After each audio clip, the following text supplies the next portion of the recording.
Lautan Nusantara, hamparan biru seluas 5 juta kilometer persegi, selama berabad-abad menjadi garis kehidupan bangsa Indonesia.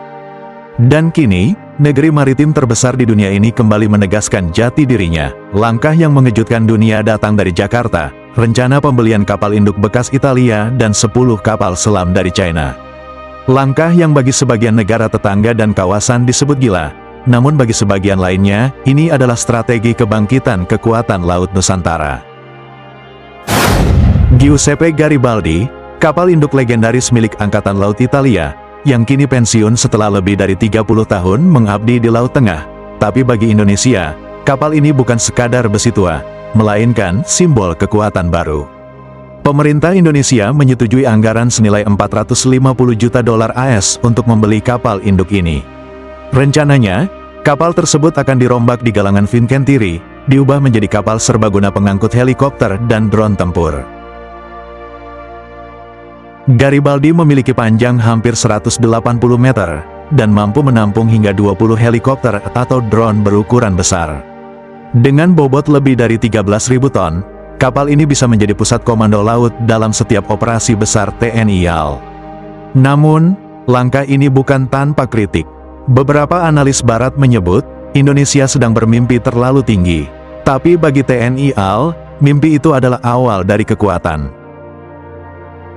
Kapal induk ini bukan hanya alat perang, tapi juga menunjukkan kemandirian, kesiapan, dan pesan kepada dunia bahwa Indonesia siap menjaga Samudra Hindia dan Pasifik. Di saat Eropa sibuk dengan perang Ukraina, dan Amerika memperkuat aliansinya di Asia Pasifik, Indonesia mengambil langkah yang membuat banyak pihak terdiam. China menawarkan transfer kapal selam Type 039 Ayuan Class, kapal selam diesel elektrik dengan teknologi Air Independent Propulsion, AIP, yang memungkinkan kapal beroperasi lebih dari 2 minggu di bawah laut tanpa muncul ke permukaan. Rencana awal menyebutkan 10 unit kapal selam akan ditawarkan secara bertahap, sebagai bagian dari kerjasama strategis maritim Beijing-Jakarta. Jika terrealisasi, Indonesia akan memiliki armada kapal selam terbesar di Asia Tenggara, melampaui Singapura, Vietnam, dan Malaysia sekaligus. Tapi ini juga menimbulkan pertanyaan besar, apakah langkah ini murni untuk memperkuat pertahanan, atau bagian dari keseimbangan geopolitik antara Barat dan Timur? Di balik pembelian 2 jenis kapal raksasa ini, ada strategi besar yang sedang disusun oleh TNI AL. Sebuah konsep bernama Sea Control and Sea Denial Strategi, menggabungkan kemampuan ofensif dan defensif laut. Dengan kapal induk, Indonesia bisa memproyeksikan kekuatan udara ke wilayah-wilayah terpencil, mendukung operasi di pulau-pulau terluar, bahkan melakukan evakuasi cepat dalam situasi darurat. Sementara kapal selam China berfungsi sebagai penjaga senyap, memastikan musuh tidak bisa bergerak bebas di perairan strategis seperti Natuna, Ambalat, dan Selat Malaka. Bila strategi ini berhasil, Indonesia bukan hanya memiliki kekuatan maritim yang besar, tapi juga menciptakan efek psikologis di kawasan laut kita, menjadi wilayah yang tak bisa diremehkan.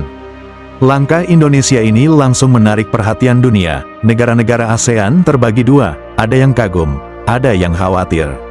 Singapura mulai mempercepat modernisasi angkatan lautnya, Vietnam memperkuat kerjasama pertahanan dengan Rusia, dan Australia mulai memperhitungkan kekuatan TNI AL sebagai faktor baru di kawasan.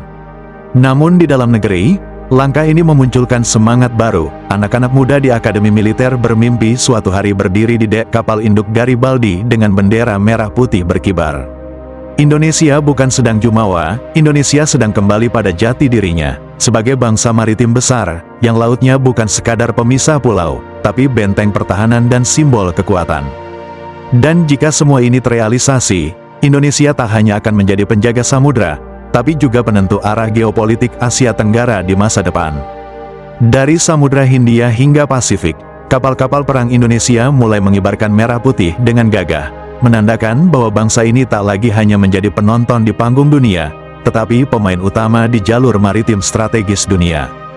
Kapal induk Italia akan menjadi lambang kehadiran, kapal selam dari timur menjadi penjaga keheningan, dan semangat prajurit Indonesia menjadi napas di setiap gelombang yang bergulung. Di balik setiap ombak yang pecah, ada tekad yang tak pernah padam, tekad untuk menjaga tanah air dari bawah laut hingga ke langit terbuka. Indonesia bukan hanya negara kepulauan, Indonesia adalah kekuatan maritim yang sedang bangkit, dan lautan adalah medan kehormatannya. Terima kasih sudah menonton. Jangan lupa subscribe dan nyalakan lonceng notifikasi untuk pembahasan berikutnya tentang strategi maritim dan rahasia alutsista TNI. Sampai jumpa di Lautan Kekuatan Indonesia. I don't ever slow up, no I don't take sh**. I got no love for the fakeness. If you wanna play tough and wanna hate this, I'll always show up and make a statement.